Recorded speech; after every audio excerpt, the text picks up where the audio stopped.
General of DP. We know the traffic jam has been ugly.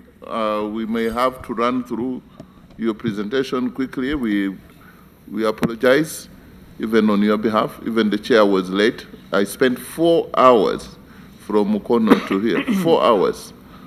Yeah.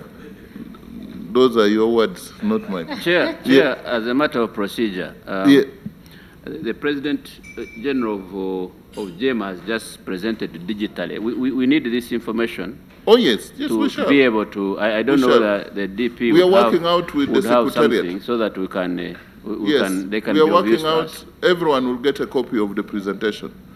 This is the new normal. President General of DP, please. Thank you very much, Mr. Chairman. Introduce your team and then your. Thank you, Mr. I'm Chairman, sure you know everyone and members of the committee. I'm accompanied by the Secretary General of DP, the Honorable Gerard Siranda Blacks, and the Deputy Party Whip of DP in the Parliament of Uganda, Honorable Leandro Komakech, MP, who represents Gulu Municipality.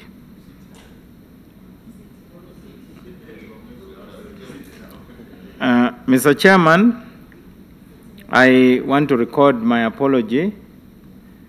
We have serious challenges of having to drive ourselves these days because of social distancing, even from people who normally would constitute our staff. We appreciate your patience. The full document that I'm going to present is available, and the hard copies are going to be brought. They have been sprayed with sanitizers, but also soft copies are going to be made available. Mr. Chairman, DP is the oldest party in Uganda, founded in 1954. DP has played a part in all elections organized in Uganda. As key stakeholders in the political processes of Uganda, we appreciate the work being done by this committee, which you chair, the entire Parliament, and the Electoral Commission to discharge its cardinal functions spelled out in Article 61(1)(a), and I quote, to ensure that regular, free and fair elections are held. As DP, we take due cognizance of the time frame for elections set out in Article 61(2) of the Constitution of Uganda, which requires presidential, general, parliamentary and local government council elections to be held within the first 30 days of the last 120 days before the expiration of the term of the President. We therefore fully appreciate the spirit and circumstances that have led the Electoral Commission to condense a number of electoral activities and also modify the modus operandi of campaign activities. It is clear to us that you are making an attempt to balance the dictates of Article 61(2) of the Constitution and government requirements for social distancing in the fight against the spread of coronavirus that has wreaked havoc around the world. Mr. Chairman and members, the reason why we are here is to present our views on the options for 2021 elections, given the COVID pandemic and the need for constructive engagement by all political parties and formations. There are 4 options in our view. 1, postponement of the elections until the threat of COVID is no longer a factor. I don't need to go into details of the WHO standards for declaring a country COVID-19 free. The second option is to ignore the enhanced risks of infection, but taking precautions during electoral activities, and even hold mass rallies, the Malawi and Burundi way. The third option is to review the law to accommodate the so-called scientific elections, or suspend the elections entirely. The fourth option is to hold an inclusive national dialogue to build a new national consensus. The aim of the dialogue is the healing of a hurting and divided country and to build a bridge to the future through a transitional government of national unity. Those are the 4 options. We know that all options have advantages and disadvantages. The reason we are here is because, much as your committee is a committee of political leaders, you are the ones who determine compliance with the law in whatever we do. You are we would call you the National Bureau of Standards to ensure compliance with the law. Mr. Chairman, we take note of the roadmap issued by the EC and in particular the restrictions on methods of campaign. DP believes that the so-called scientific campaigns and election places a discount on the constitutional right of Ugandans to a free, fair, and credible election. Elections cannot just be reduced to the act of casting ballots. Elections must provide for active engagement between the voters and those seeking to be elected to public offices. The infrastructure for digital campaigns are also inadequate in most of the country, and even where they may be available, they are too costly and inaccessible for various reasons. The government insists that the threat of COVID-19 is so grave, and that is why public gatherings, including religious gatherings, are banned. But the same government finds it unnecessary to declare a state of emergency in order to allow for flexibility in implementing the election timetable. We believe that the threat of COVID-19 is being exaggerated for purposes of swindling public funds and to rig elections by undermining the will of the people. If indeed the pandemic is as severe as it is said to be, then the proper thing is to declare a state of emergency and focus on saving lives instead of a deceitful trade-off in the name of scientific elections that may in any case be overrun by the emotions that an election season generates. Mr. Chairman, once campaigns are declared, whether scientific, digital or not, the emotions that campaigns generate are going to overwhelm whatever regulations we may impose. And it will simply be like what is going on in Chikubo and the Arua Park. We are concerned that the NRM, and in particular President Museveni, would want to use the so-called scientific election as a way to walk back to State House unopposed. To acquiesce in the so-called scientific election without a consensus of all interested parties would amount to accompanying the incumbent on a victory lap virtually unchallenged. We insist that if the corona pandemic is a real national threat, there is no need why President Museveni cannot follow the law, act within the law, rather than issuing informal edicts reminiscent of Idi Amin's roadside decrees. The President should declare a state of emergency and postpone the election if the threat of coronavirus is so grave that borders cannot carry passengers, citizens cannot move at night, schools are closed, public vehicles can only carry half of their full capacity, shopping arcades are closed, and houses of worship are closed to the public. There is nothing illegal about declaring a state of emergency.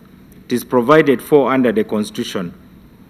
Mr. Chairman, the Electoral Commission seems to base its decisions on advice of the Ministry of Health. Under the Constitution, the EC is independent and the Ministry of Health cannot be held accountable for its actions. There is nowhere in our laws where the EC is supposed to base its activities on advice from the Ministry of Health. The campaign style released in the roadmap issued by Justice Byabakama has no legal basis. Let's have a free and fair election so that nobody cries foul that they have been rigged. The idea that digital campaigns are enough to enable voters make an informed choice is laughable. Even under normal circumstances, access to radios and TVs is not easy for the opposition. The penetration of the radio and TVs to villages is not sufficient. While the opposition is locked down looking for radio stations that are friendly, President Museveni will be traversing the country in his other capacity as sitting president, campaigning and dishing out gifts to voters. He will also use his LC1 and 2 network in addition to the nationwide security apparatus, which he has privatized to campaign for himself and his candidates. It is therefore unreasonable to expect voters who have not seen the new candidates to vote for them simply by listening to them on radio, even if the radios were availed at every location. Districts for instance, like Bududa, where there are no radio stations, will cast blind votes. Candidates for local government positions will be burdened with the task of traveling to the districts where there are radios and beg to be on a radio owned by NRM bigwigs. In short, the proposals for a scientific election does not meet the constitutional standard of a free, fair, and credible election. We, however, note that the proposed changes in the revised roadmap indeed have a number of legal and operational challenges that we think need further reflection and discussion. That's why we are here. It is in that spirit that we have come before you, and we appreciate the fact that you have made it possible. And because of this work, we know that there are legislative amendments that are required. For instance, media owners should be compelled to provide spaces on their outlets for political actors in a non-discriminatory manner. President, I think your Secretary General has gotten sanitized copies of the presentation. Sorry to interrupt. Yes, sir. But you have to have them on record that you are laying. Just mention that whether those are the copies. I'm obliged, Mr. Chairman. Mr. Chairman and members, it's my honor to present to you and the committee copies of our presentation for your record, and the Secretary General will hand them over to you. Please proceed.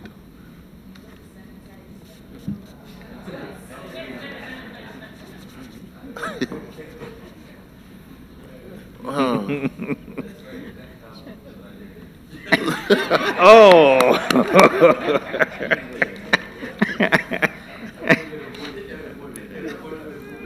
Mr. Chairman, I know I cannot address your members directly, but through you, I want to appreciate that comment.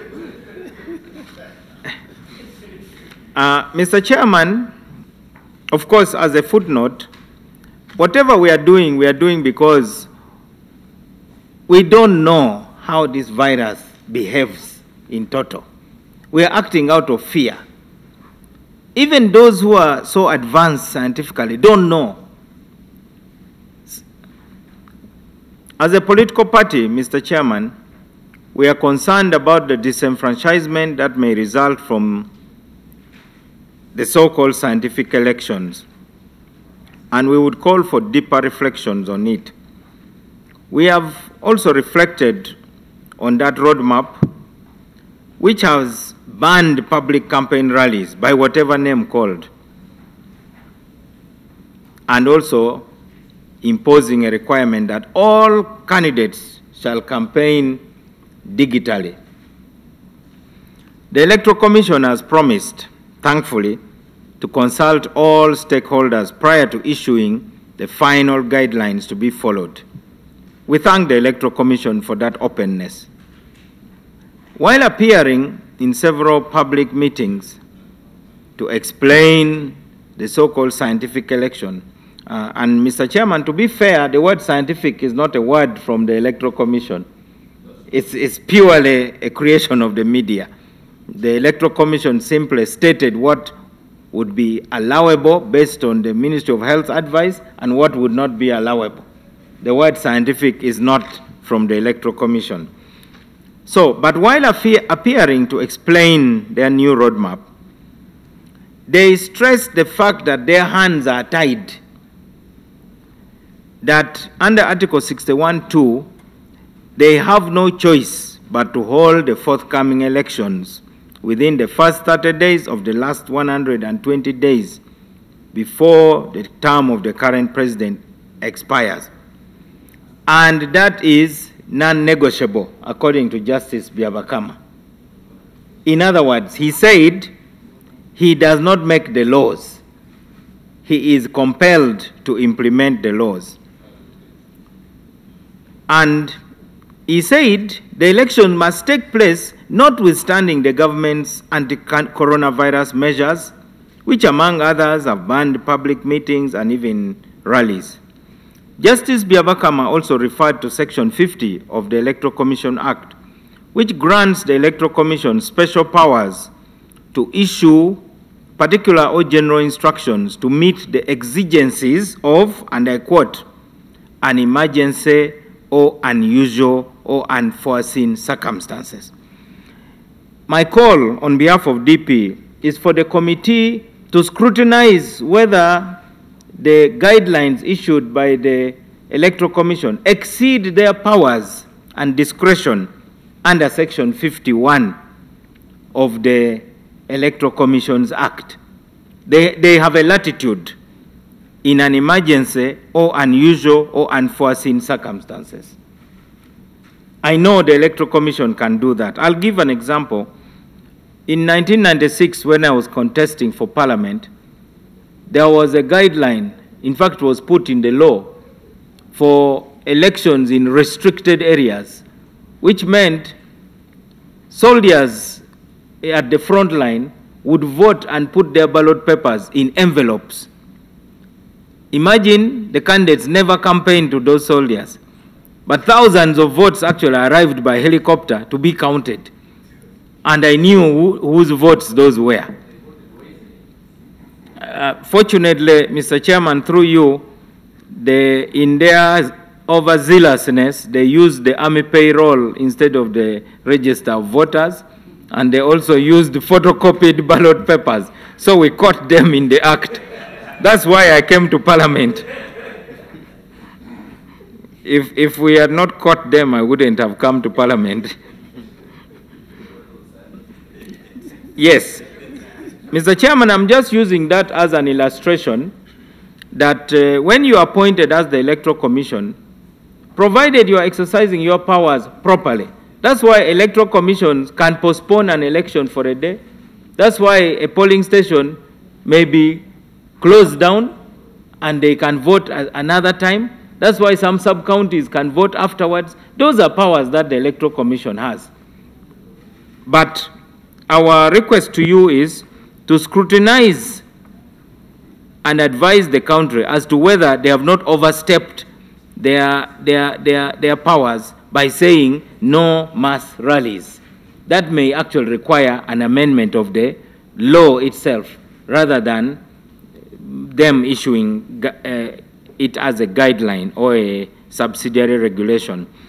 Mr. Chairman, Justice Byabakama also said Section 21(1) of the Presidential Election Act, Section 20 of the Parliamentary Elections Act, and Section 123(5) and 172 of the Local Government Act also grant the EC further powers to determine the time and manner of candidates' campaigns anyway. In fact, this is the most contentious issue. Whether Parliament is going to assume that the Electoral Commission should take full charge given the grave situation of Corona, or Parliament will take charge as our representatives for all Ugandans and with the power to legislate and to represent us to make sure that they can override some of these declarations by the Electoral Commission. That's the main reason why we are actually here. We are not saying the Electoral Commission has no powers to determine the manner of campaigning or to regulate campaigning. But we are arguing that by saying no mass rallies, they are overstepping their powers, and we are appealing to Parliament to step in and look at the principal law so that the Electoral Commission does not have too much latitude. Mr. Chairman, DP believes that the Electoral Commission directive to conduct candidates' campaigns digitally is therefore unlawful, invalid, and unconstitutional. First and foremost, the discretion to determine the time and manner of candidates' campaign by the EC under the aforementioned electoral laws is not absolute. It is plainly qualified by an overriding constitutional duty to organize, conduct, and supervise free and fair elections as defined by the Supreme Court in 2001, 2006, 2016. We are arguing that whereas the Electoral Commission has discretion, but that discretion is qualified by the test of what a free and fair elections means. under the Supreme Court judgments, which are now part of our laws, Mr. Chairman. Now, these definitions were approved and adopted by the Constitutional Court in the Rubaramira Ruranga versus Electoral Commission and Attorney General case, that is Constitutional Petition number 21 of 2006. And the 4 leading cases which determined, among others, that, and I quote, to ensure that elections are free and fair, there should be sufficient time given for, at all stages of elections, nominations, campaign, voting, and counting of losses. I suspect, Mr. Chairman, based on my eavesdropping of the JEMA President's submission, that his plan to go to court would lean heavily on these decisions of the superior courts of Uganda. Mr. Chairman, in Ruranga's case, court quashed Electoral Commission guidelines that sought to limit candidates' campaigns in local council, women's council, and youth council election to just 5 minutes. The abuse of discretion by the Electoral Commission is what is at issue here. At that time, the Electoral Commission said the youth should campaign, the women, youth should only campaign for 5 minutes. And the court stepped in and said, no way, that is not adequate.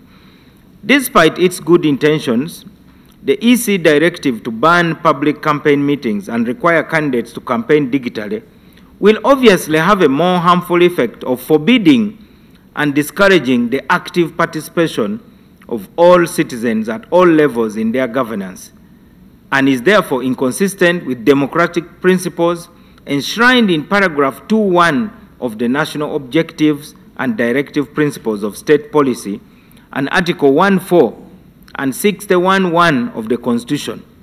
That is why we say that directive is invalid, unlawful, and even unconstitutional. The EC is convinced that COVID-19 prevention rules currently enforced throughout the country prevent a normal general election from being held. Otherwise, it would have not invoked Section 51 of the Electoral Commissions Act as the legal basis for its ad hoc ban on political rallies. In fact, the Electoral Commission is basing its decision on the advice of the Ministry of Health and the statutory instruments in order to invoke Article 50, which gives it powers to restrict campaigns if dictated by emergency situations. We believe that the Electoral Commission's inventiveness in this manner greatly offends cardinal principles of our constitutional democracy.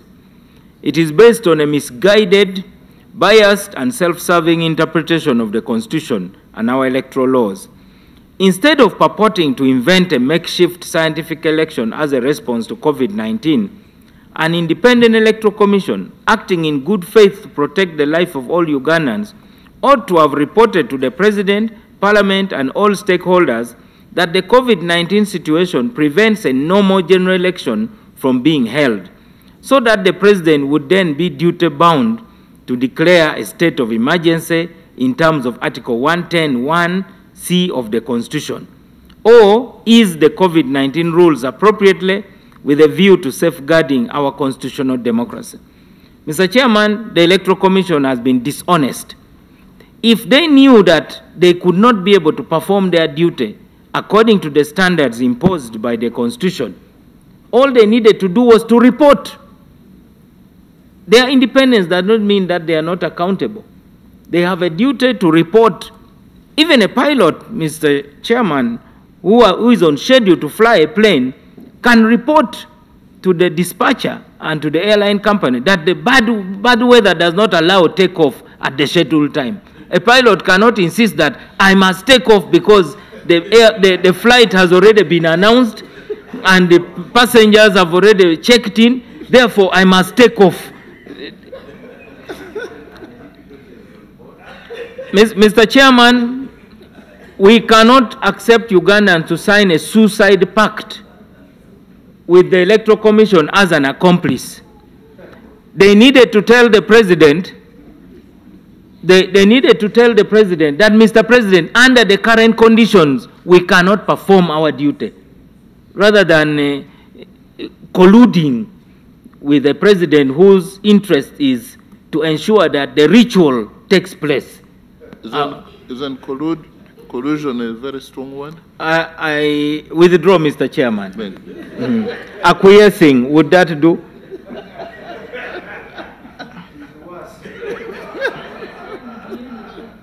So, Mr. Chairman, the message the Electoral Commission should have brought to the country and the institutions of state, namely Parliament and the President, is that allow us to report to you that we cannot perform, guide us. Instead of the President saying, go to the Ministry of Health. The other thing is, the President would have then said, okay, rallies can now take place. But I believe the President does not want to take responsibility for a suicide pact by Ugandans. We feel very strongly about this point, Mr. Chairman. That's why we have stressed it. Mr. Chairman, the new roadmap by the Electoral Commission also disregards our fundamental human rights. The Electoral Commission has ignored the fact that in exercising its powers under the aforementioned electoral laws, it remains duty-bound to respect, uphold, and promote the fundamental rights and freedoms enshrined in our Constitution. Article 59(1)(a), the right to vote, read together with Article 29(1)(a), 29(1)(d), 29(1)(e), and 29(2)(a). That is freedom of speech, freedom of assembly, and freedom of protest, freedom of association, and freedom of movement, respectively. All these freedoms are now being ignored. It is even worse because the Minister of Constitutional Affairs and Justice is now amending the constitution of political parties who have a constitutional right to associate and agree on their rules internally. Mr. Chairman, whereas the rights and freedoms at issue may be limited as a means of combating COVID-19, the restrictions invoked by the EC and government for this aim must not be arbitrary, unfair, or based on irrational considerations. They must be evidence-based, informed, and they must also be revisited frequently. Mr. Chairman, I overheard the committee saying government has to keep monitoring the pulse of the nation in relation to how COVID-19 is affecting Uganda. More importantly, they must not impair the rights and freedoms at issue disproportionately. That is, beyond what is necessary to accomplish the intended lawful objective. In short, the limitation must be acceptable and demonstrably justifiable in a free and democratic society. They cannot be speculatively justified under the banner of, I quote the words of the EC, unique local circumstances. In any case, COVID-19 is global. So the Electoral Commission cannot pretend to be basing its decisions on unique local circumstances. We call it a pandemic because it is global. It is not local. So the Electoral Commission is out of order to say their roadmap is based on unique local circumstances. Applying this strict weighing and balancing test in Article 43 of our Constitution, the requirement to conduct candidates' campaigns digitally is not a reasonably justifiable measure for dealing with COVID-19. In other words, we object to it as a necessary derogation, which is justifiable. The digital campaign is not defined in any gazetted instrument, which means that it shall be the subject of multiple interpretations by LDUs, law enforcement authorities, including notoriously trigger-happy vigilantes who may shoot candidates and their agents for merely taking a stroll on the street or handing out a flyer to a potential voter in a market. There is unacceptable vagueness concerning the range of prohibited conduct. Is it only political rallies or public gatherings of all kinds that are bad? Are processions also prohibited? And if so, why? How about the statutory meetings of political parties and other political organizations? I wish to note here, Mr. Chairman, that the Democratic Party processes of electing grassroots structures, and even the possibility of holding a delegates conference, which attracts close to 3,000 people, is right now on the balance. The only thing we are able to do is to compile a list of delegates and sit and wait what is likely to happen. Fortunately for DP, our constitution provides that the leadership of the party can hold office until the next delegates conference. It doesn't talk of obviously having been founded by very serious people. They foresaw many of these things, hence the flexibility. It was not a copy and paste constitution. It was designed by great legal minds like the late Justice Mulenga, the late Henry Kayondo, the late Kirenga, and such legal minds. Mr. Chairman, the ambiguity we are talking about of what is not scientific. In other words, law enforcement are now going to say, your campaign is not scientific. This is the risk. and that will apply across the board. Even candidates will now go and mobilize law enforcement people to come and say that one is campaigning unscientifically. Yeah, this stick is going to beat everybody. So the ambiguity creates a chilling effect.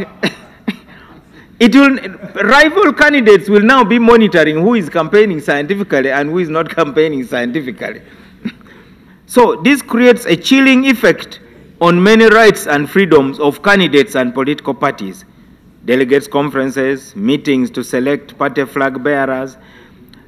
Conflicts are going to intensify in political parties as candidates will feel like the current leaders of the party are biased against their candidatures. And those who are new entrants will also feel that this does not favor them because the incumbents in public elective offices are more entrenched in the institutions of their parties. The new entrants will therefore be unfavorably treated. We will not be able to train even new candidates on how to campaign since gatherings are not allowed. We will not be able to train polling agents, and even consultative meetings, planning, organizing campaigns. All these will be simply accepting that our freedom of expression, access to information, freedom of movement will be trampled on. Therefore, the revised roadmap and the directive for digital campaign is based on speculation, and none of us can determine its effect in reality. We are still discussing it theoretically. In practice, it may actually be worse than what we are discussing. For instance, there is no evidence of adequate and balanced distribution of media resources. I said Bududa has no radio station. Palisa has no radio station. Karenga doesn't have a radio station.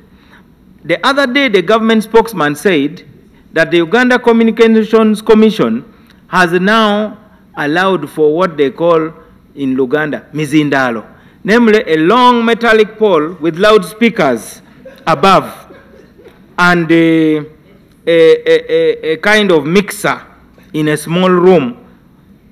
If so, the government should now invest in those. For instance, they should be put in all markets, all the townships. They should now be government owned so that at any given time a candidate is talking. These are some of the practical ideas that we want to present.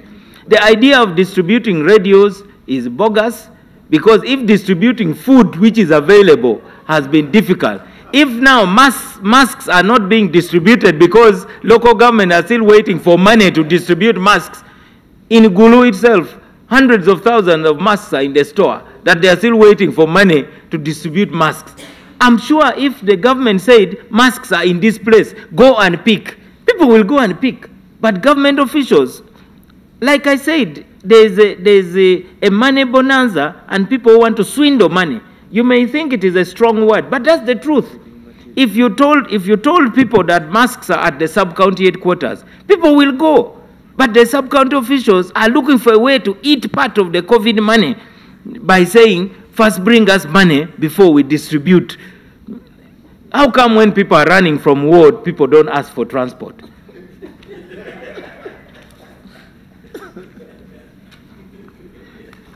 Mr. Chairman,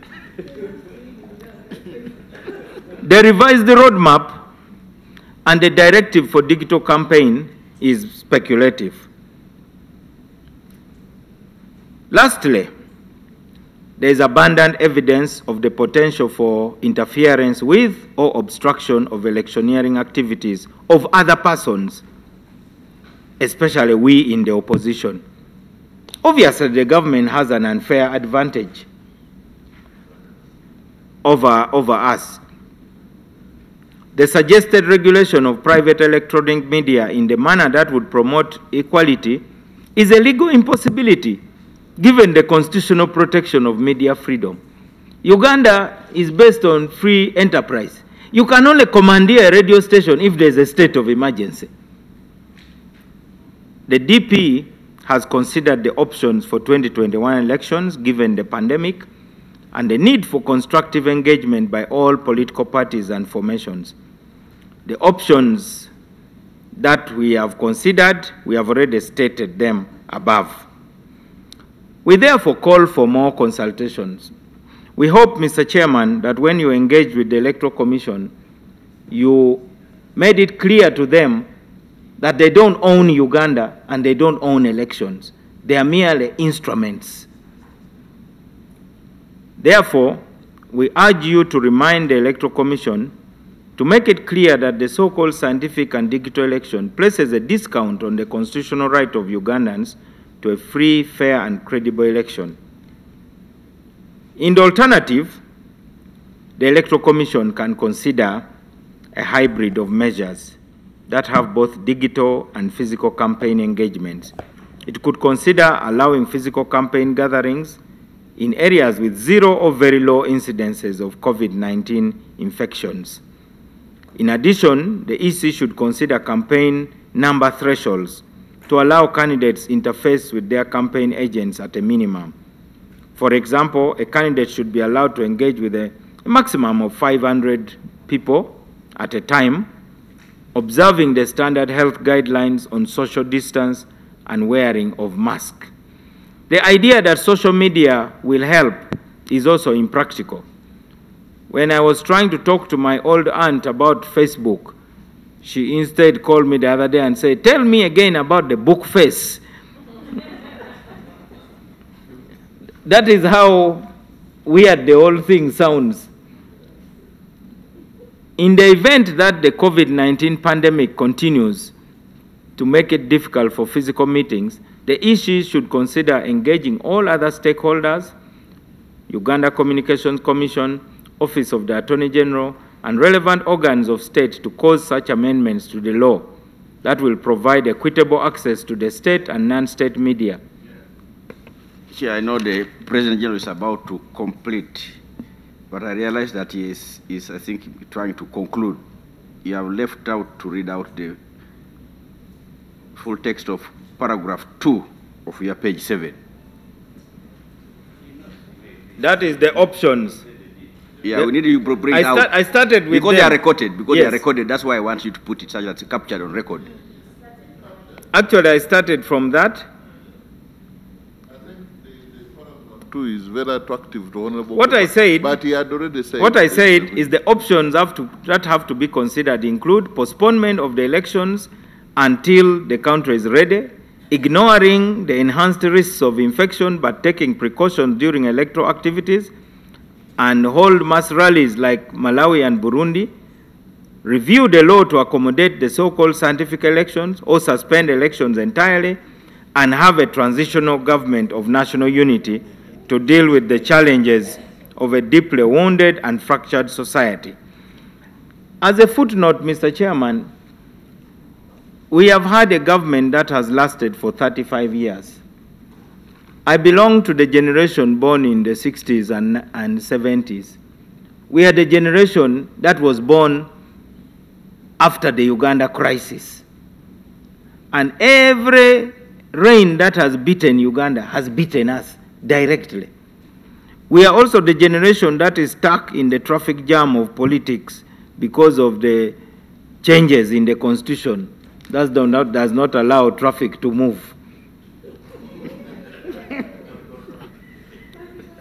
So, I hope you are still with us. Yes, Mr. Chairman. Okay, go ahead, sir. So, for those reasons, we need to address the real problems of Uganda. And we need, as we said earlier, a new national consensus. Mr. Chairman, a country can only be stable if it is based on a sense of consensus. Irrespective of whether you are in NRM or in the opposition parties, there must be something that we all want to protect when it is endangered. But when Uganda reaches a position where people just say, let it burn, I think we don't have a spare country as Uganda. This is the only country we have. And those who are in the NRM, you should know that your responsibility is even higher than the responsibility of those in opposition, because you are the ones in the cockpit driving. If we crash, the question will be, who was the pilot? Yes. So that is why this is the time to think about options to elections to build a bridge to the future. Mr. Chairman,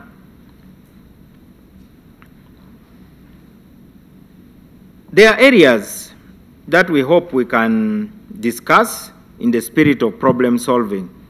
One proposal to be considered seriously is to hold the local government, parliamentary, and presidential elections on the same day. This would save a lot of money in transport costs, costs of security personnel, and election officials. However, this would require the splitting of polling stations to reduce the number of voters per polling station in order to avoid excessive crowding at polling stations. In addition, the blanket ban on mass rallies should not bar candidates from holding town hall meetings and targeted meetings held while taking the necessary precautions to prevent the spread of COVID-19. Mr. Chairman, we believe that elections are very important processes for renewing the social contract between the leaders and the led, and therefore very critical processes for national cohesion and peaceful coexistence. Therefore, all efforts have to be undertaken to ensure that elections are credible, free, and fair. We should not have anything less than this. I thank you, Mr. Chairman. Thank you very much. Now we know why you took a little while in the traffic jam, because the paper is good, and I mean it. DP and German today you provided, it's nearly, some of the issues are crisscrossing and similar. Our work is going to get easier when we get candid positions being brought before us for purposes of reporting. Honorable members, I now want to, it's coming to 3. I want to ask if there are some questions. Mr. President of DP, you talked about the national consensus. What is the legal framework in our Constitution to begin with? Mr. Chairman, Uganda is not the only country that has faced crossroads. I know that Uganda is scarred by conflict. I also know that there is a simmering discontent, not necessarily political discontent, but also economic discontent. So the idea of a new national consensus is basically to do what we did, which led to 1995, but which we started undoing through tinkering with the Constitution. Mr. Chairman, the President of Uganda already launched the national dialogue process. The President of Uganda even issued a proclamation endorsing the national dialogue process. The purpose of this consensus is to agree on a few things. Number one, that an election cannot solve the problems that we have. Somebody is bound to cry foul. Majority, minority is not how people can live peacefully. Some countries have solved those problems through creative legal frameworks. In the US, all states send 2 senators. That's the only way to ensure that even a small state like Alaska can be equal to California and New York. In Uganda today, there are people who simply just are keeping quiet and pretending to be happy. But the truth is, if they are brought to the table to talk about their grievances, you will find that people are just coping with the framework because they think there's no other alternative. The Americans solved that problem through 2 houses, where they have the House of Representatives, which is based purely on numbers, and then the upper house, which is based on regions. It is President Museveni who has said that his government's achievement has been to move away from politics of identity to politics of interest. So, if we are moving to politics of interest, then we must look at ensuring that all the interests are protected. We need more powers to outside Kampala. Mr. Chairman, the reason why everybody wants to be president of Uganda is because it seems unless you are president or unless the president comes from your place, nothing can ever be done. If we could export Professor Sempebwa, who went and helped Kenyans write a constitution which created the counties to ensure that resources are shared to bigger units, rather than in Uganda where, excuse me, Mr. Chairman, for my language, but some of the Mickey Mouse districts that really don't have the capacity. There are districts that are always lagging behind. And we indeed have assessments by civil society organizations and so on. And if you have a region that is planning for a bigger area, I think the country would not be able to cheat a region, but the country can cheat a district just by making sure that the leaders of that district are made happy, however few they are. But if you have a bigger entity, let's say you have Bugisu, you can cheat Bulambuli, but you can't cheat Bugisu. That's a kind of consensus that we are talking about. There are other things like national service. I think the Uganda of today, somebody is born in Gulu, he goes to Gulu Primary, goes to Gulu Senior, studies in Gulu University, works in Gulu local government. The view is that everything begins and ends in Gulu. When will we have people like General Ronda, who studied in Kitgum High, Amelia Chambade, who studied in Sacred Heart, my father, who studied in Namilyango, Wafulo Gutu, who went to Teso College, Aloet. Yes, Chegobe, Elijah Okupa. Mr. Chairman, those are some of the examples of the things we need to build a consensus over. Okay. But my proposal is that the country must sit and we reason together. I'm not saying our ideas are the best or the only ones, but we must not focus too much on elections as a way of, there must be some given. Even in our households, Mr. Chairman, if you brought your salary and called your children and wife and you say, let's vote, chances are that the entire budget will go to ice cream and those kind of things. Because it's the majority. But if you start with a consensus and say the one for school fees, for rent, and water and electricity is already given, that means that now there are things that are non-negotiable. The non-negotiables in Uganda have become so few that everything now can be negotiated. And that is not a recipe for a stable country. Well, I'm glad to hear that this work in progress. If political parties would toe that line, Uganda would be a better place to live in. But there are those who believe that they have to do it through election. And our electoral system, the winner takes all. Yes, Honorable Kamateka. That the winner takes it all.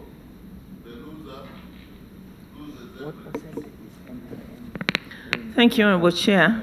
I'd like to thank the DP President for a good paper, as you have already pointed out. And just want to point out that, yes, we do agree that we should allow candidates to interact with maybe a reasonable number of people. Actually, the other day I remember putting it to the Honorable Minister that if we can hold a meeting of about 50 people in a room like this when we are socially distanced, what would stop one from holding a meeting in a playground with about 600 people? But on second consideration, how would you determine, yes, maybe you can have chairs, so there are 600, those who are seated are 600, but how will the candidate ensure that there are no people hanging around on the outside the perimeter of the playground? And how will the candidate ensure that as they leave the playground, they do not crowd around? Those are issues. Even in the town hall, it will be difficult to stop people from crowding around and peeping through windows and you know what it can be. So how can we ensure that we ensure the security of the people by making sure that the number that you want are the numbers that will turn out? Because even for a wedding, a social function, even when you give cards, people do come. So how do we address that concern?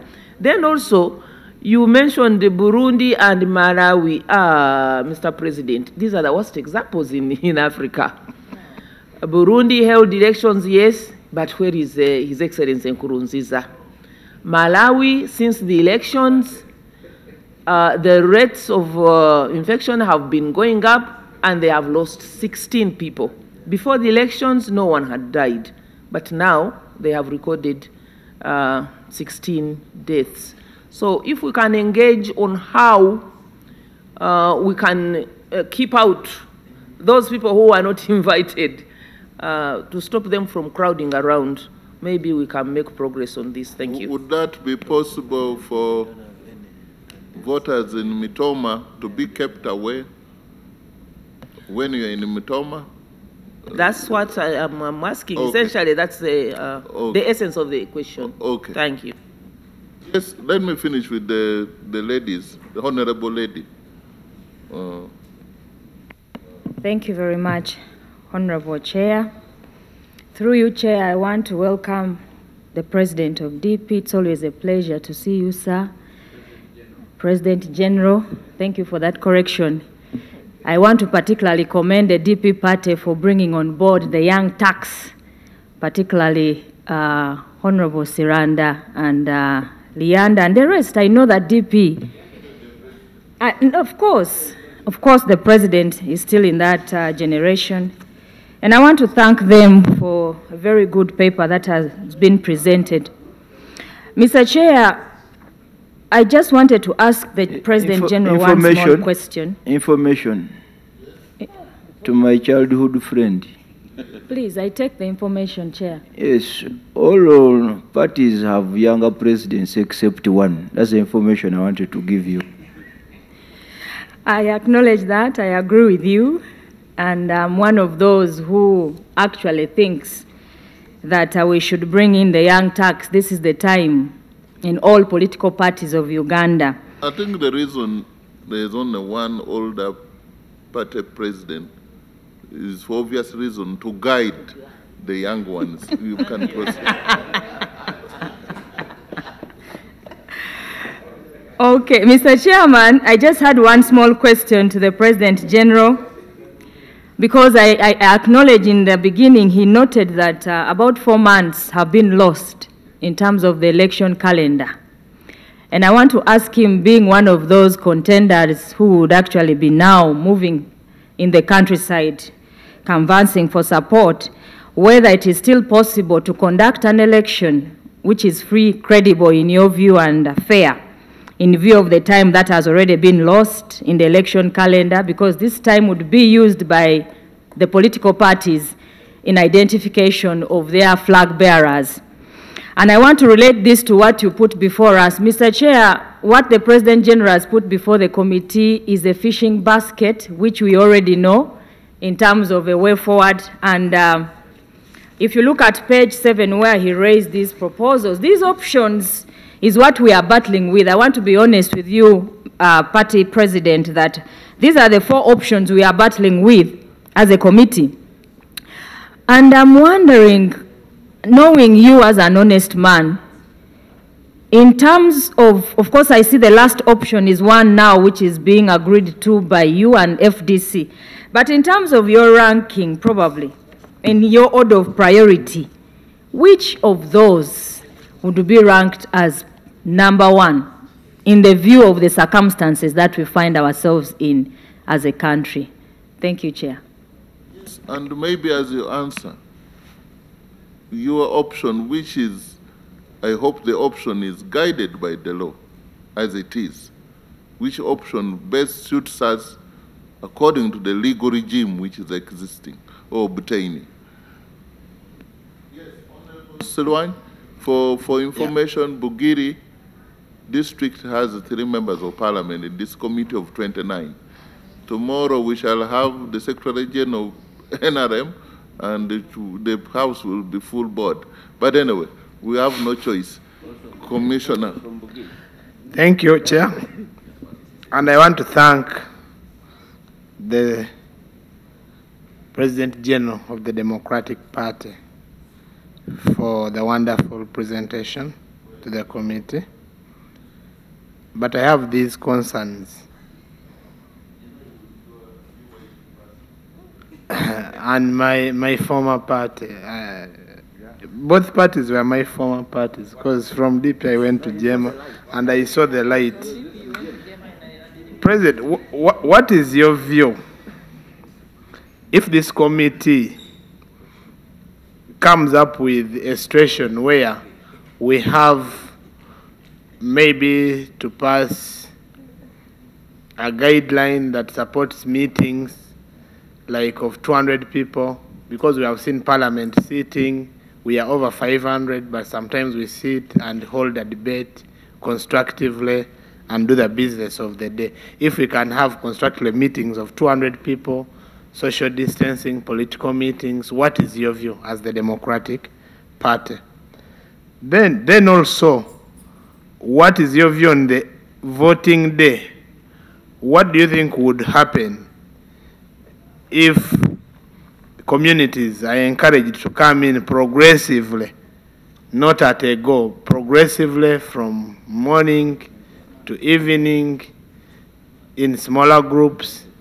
What would be your view? Progressively, do you want progressively, for lack of words, not alphabetical order, but coming in, I'm trying to borrow, occupying it as Lusoga, but not Lusoga, but trying to borrow a lump sum of words, like they come in bits.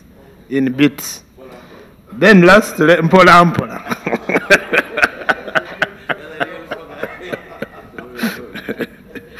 Lastly, as a presidential candidate to be, because I'm aware that you're one of the candidates intending to vie for the first seat, what is your view if you held rallies at regional level?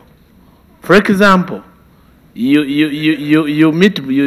sit at Jinja and meet the whole of Busoga region. Maybe you talk to the region, and that rally counts for the region. Maybe you speak on radio and then talk to the region. Then you go to Bunyoro region. What is your view in that kind of Speaking campaign? On radio regionally. Regionally, like regional campaigns. Not calling people to come. No, not calling people to come. Okay. Digital campaigns, but regionally.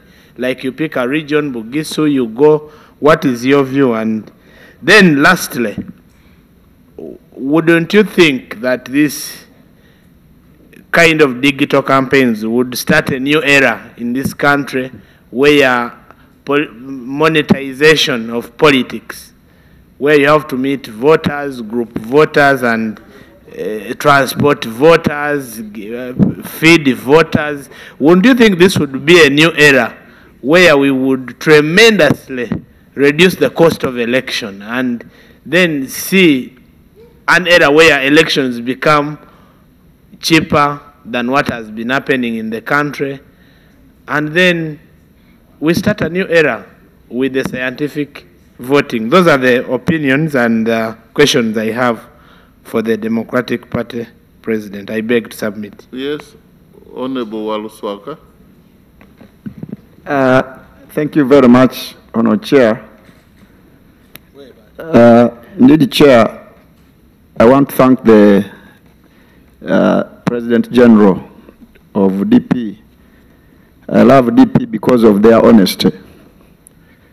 But Chair, I'm a senior card of NRM because of ideology. You know, you can be honest, but without ideology. But Honourable Chair, President General. Waluswaka, even being honest is ideology. Okay, Yes. I thank DP. Honourable Chair, the document which the President General prepared is not signed. I don't know, from nowhere. Yeah, but for the one of chairman is signed. If we understood they have to be sanitized. yeah, Chair, because I came late. Yes. Since he's a very honest person, if he would send for me on behalf of NRM. But Chair, he talked very well that there are things which may not be negotiated. And he talked about school fees and what. Those are things which cannot be negotiated. In this case, President General, the issue of postponing elections or not voting is non-negotiable. Now, since you're a very sincere man, kindly advise the country how this should be done. But I don't believe in what my brother is saying, you just go to the region. I don't believe in it, but because of the pandemic, Honourable Chair, we are going to win with a very high margin, and people will say because of corona, because of scientific. If there was a way where we let people move and public gatherings are there, and as a party of NRM, we trans whoever is going to pick a nomination, hands down.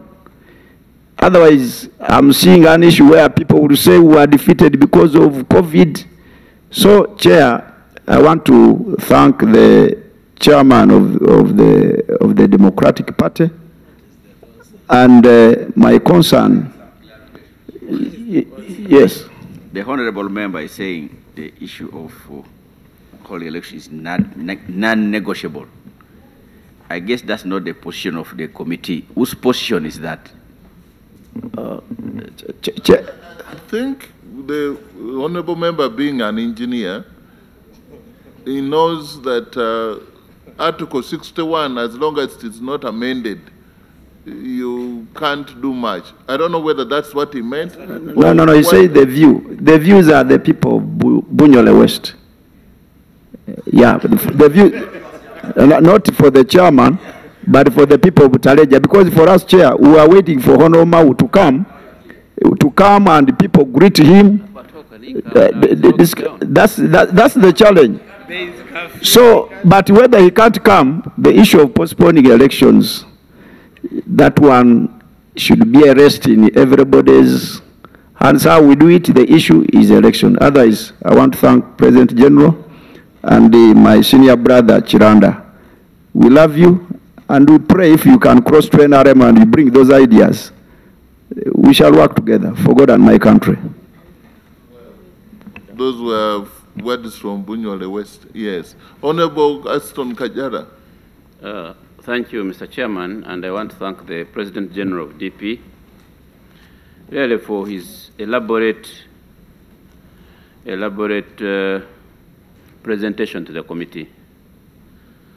It's only unfortunate that most times some of these things don't come to be implemented. The options are many, and this question has been asked. On the option of holding a full-fledged election at the risk of exposing many Ugandans to death. Is it the cost of constitutional democracy should include death? Chairman, and many people have argued about balancing the right to life and the right to other enjoyment of other human rights. At the risk of causing death, if you release people this freedom of association, assembly, they exercise the right to vote. I asked this question to my brother from Jema. Would DP be happy if we went for a full-fledged election? And every person who has come here has talked of Chikubo. There are so many people in Chikubo. How many Chikubos do we have in Uganda? You see, for an election, once you release people, even Gulu will become Chikubo, Karamoja will become Chikubo. Chikubo is an isolated place. It's only one isolated area. So if you release Ugandans, I don't think even we have sufficient security police to make boundaries. Don't reach here, don't reach there. People have proposed that you go home to home, walk around the homes. If you are an infected person, you move from home to home. You keep spreading it to those people. A husband or a wife goes to a rally and comes and infects the whole family, and they die in the name of democracy. Would that be appropriate for the Democratic Party? And if we opened up, can the Democratic Party say, okay, for us, we shall take responsibility in case Ugandans die? The other one, Chairman, is as members of POD, I read in the papers that even NRM, which is in power, is opposed to, disagreed with scientific and digital voting. And they are the people propagating that idea before this committee. What's your view? I tend to disagree with the President General when he says that this COVID-19 drama is over-exaggerated as a way of swindling government money. We all know this is a global problem. It is not NRM, it is not Ugandan. And where it had not reached, it has reached there. Countries like Russia, when they started, they had very few cases, but now the cases have really risen. China, they thought it was over, but it has been coming time and again. So it is not true that in Uganda it is over-exaggerated. Thank you. Honorable Basalirwa. Yes, Mr. Chairman, I thank you and I thank the President General I just have one comment. President General, do you think as Parliament we have moral authority to talk about postponement of an election in light of our own history, that about 2 years ago there was an attempt by us to extend our tenure by 2 years, which attempt was thwarted by the courts of this country? Should we really find ourselves as when postponement becomes the only viable option, how would you, the public, the representatives of the wider public, receive that proposal? I thank you. I think that is also brilliant. Do we have more authority, Mr. President General? How about the conflict of interest? Shall we be, let's merge, though some other people said that God had used Parliament several years ago to foresee what would have happened. So, yes, Honorable information, Mr. Chairman. Information. Yes, Honorable, yes? Against what Honorable Sadu has said, this country has seen situations from 1971 to 1980. We did not have elections, and the country continued. Even from 1980, what? When the NRC was extended? 86 to 96. Yeah, there was, it went on being extended. When the president was the speaker, yes, Honorable Mugoya. Thank you very much, Mr. Chair. I want to thank my friend, Honorable Norbert Mao, for the paper presented. One, I wanted to get his views whether we can use this presentation as the views of the Democratic Party on the statutory instrument before us. Okay.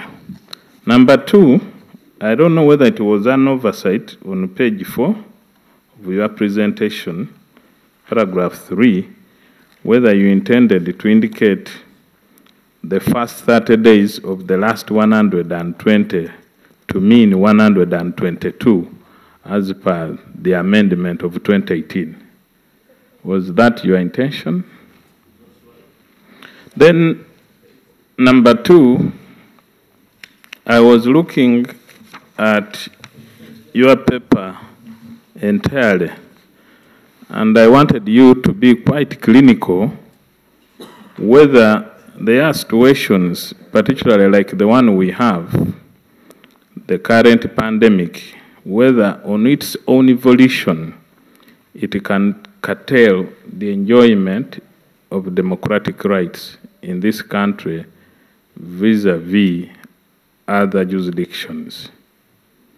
And then, number three, I wanted you to shed more light how we can handle the discretion given to the Electoral Commission by law under the various provisions you have cited on page 4 of your submission. That is to say, but not limited to, Section 50 of the Electoral Commission Act, 21 of the Presidential Elections Act, 20 of the Parliamentary Elections Act, and others cited by you. How do we handle that jurisdiction? And then number two, you also talked about... Did you say number two? That is number 4 now. Okay. You also talked about Article 110, how a state of emergency can be declared in the present situation, given the trend of events.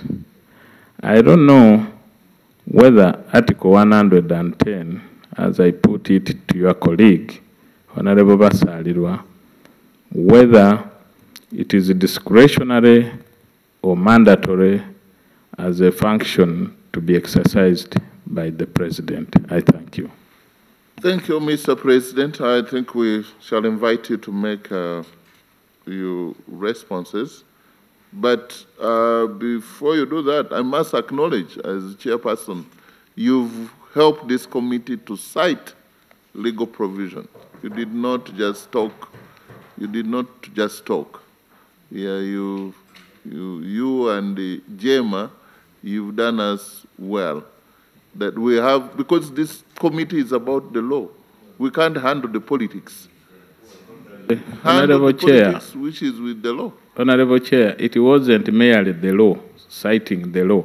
But you know, they have given us an insight of the current jurisprudence in terms of matters to do with application and enjoyment of democratic rights in the country as of today. Yes, and I was commending them, JEMA and the DP so far. We wait for NRM. Our preoccupation, this is not a political committee for dialogue or whatever.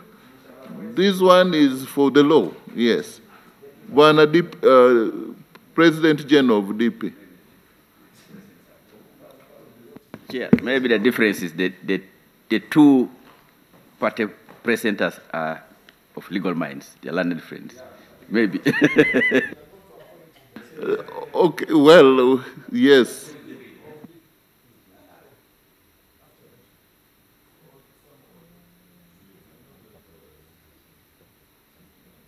And by the way, if you are, some of this you can take home. You don't have to give all the answers here. Because some of this we might want you to have them in a written form. We are going to quote you as we report to the committee, to Parliament. We want to quote these political parties.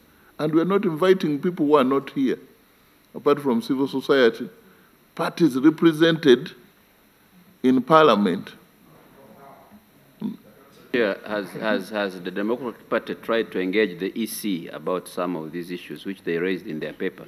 And what were the answers? Plus the answers? Yes, but if there are those that you can, I know there are several, about 7 or 8 people asking questions. We have Honorable Bas Agaba Mugisha from Chitagwenda, Nia Mwenge. Now he's Nia Mwenge, Kamwenge. Yes, yes. So we are glad to have you here. Yeah, I know that it's lunchtime, so past lunchtime, but we have to go through this because there's no other meeting after break. And the next other meetings, we shall work with the Secretariat. We can either have them from wherever. Yes, when you're ready, I will switch off my mic. Okay. Thank you, Mr. Chairman. We deliberately decided to avoid politics because this is a defining moment in our history. And therefore, whether we take a good decision or a bad decision, we can never escape responsibility for the decision.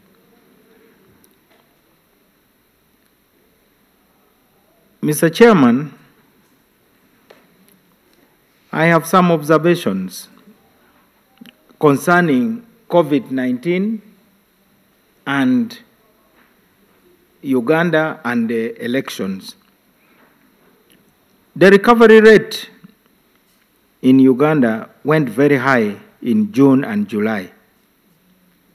It actually balanced the sharp increase in infection that was reported in June.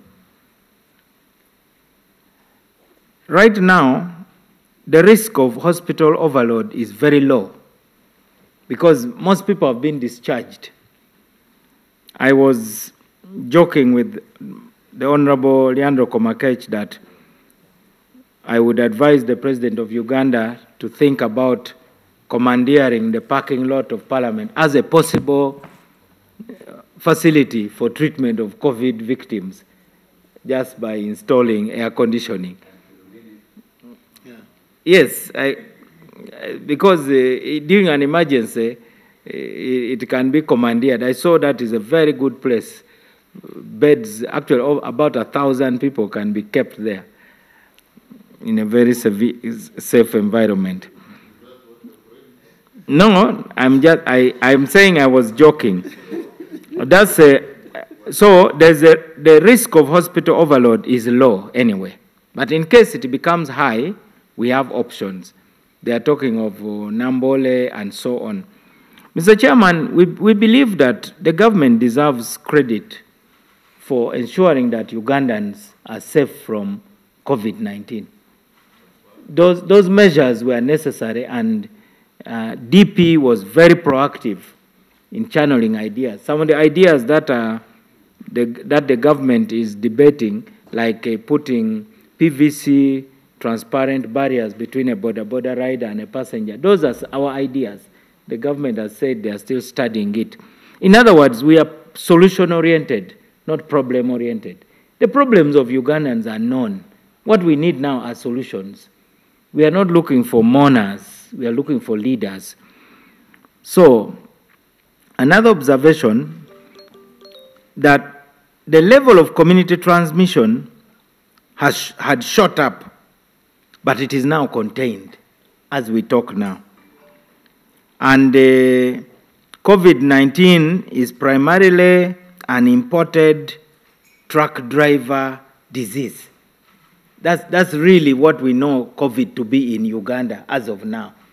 And that is based on evidence.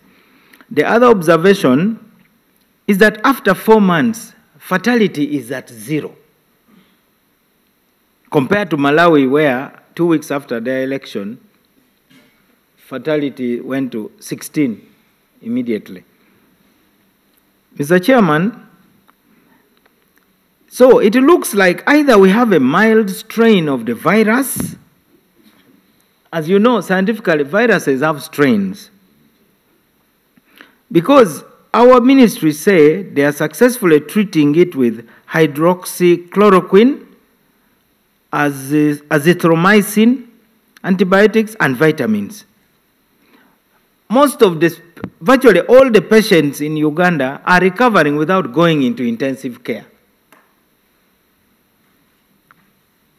And then, most of the patients are asymptomatic.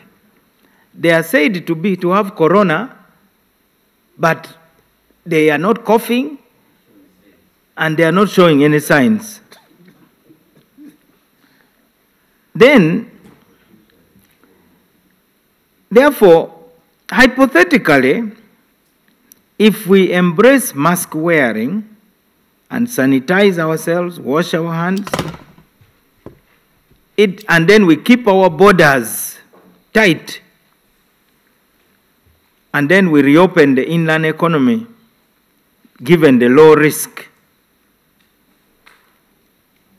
That means it is actually possible for Uganda to ease. Honorable Chair, I seek clarification. Why do you deliberately use the word hypothetically?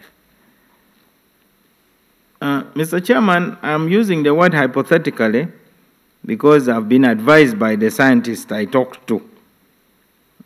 Because nobody knows how the virus is likely to behave. So, what I'm saying is that while social distancing is impractical, I think on social distance we must admit that we have failed. And we don't pretend that there's any social distancing. So, it is so what I'm saying is, with wearing masks, hand washing, and tightening our borders, including saving money by not testing truck drivers who are just passing through Uganda.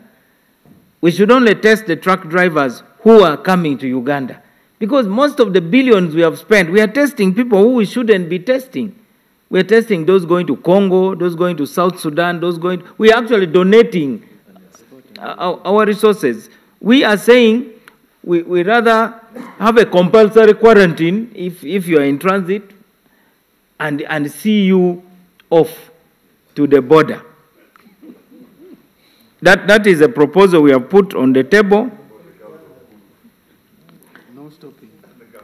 Then the question is, how do we get Ugandans to embrace mask wearing and frequent hand washing in the high population and close contact vectors? It now looks like the people have relaxed. 2 months ago, I went to Nakasero Market. I washed my hands 6 times at every section. Vegetable section, you wash your hands. You go to the fruits, you wash your hands. But now, people are wearing masks. Others are putting it over their beards. Others are putting it over their heads. Others leave the mask hanging on the ears. Others cover the mouth but not the nose. And it looks like people just want to see a mask. They are no longer interested in seeing how you are using it. So that is an alert which we have got to sound. Now,